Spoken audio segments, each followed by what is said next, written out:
Umarkhed police ठाण्याअंतर्गत Hadgaon रोडवर अवैध पिस्तूल घेऊन फिरणाऱ्या 2 तरुणांना शहर पोलिसांनी अटक केली।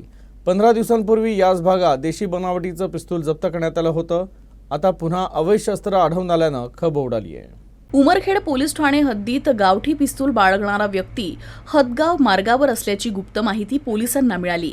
पोलिसांनी उमरखेड ते हदगाव मार्गावरील श्रीनिवास धाब्याजवळ 2 व्यक्ती उभे असल्याची माहिती मिळाल्यावरून उमरखेड पोलिसांच्या पथकांनी अंगझडती घेतली असता त्यांच्याजवळ गावठी पिस्तूल दिसून आले। त्यावरून 2 आरोपीला ताब्यात घेऊन अटक करण्यात आली।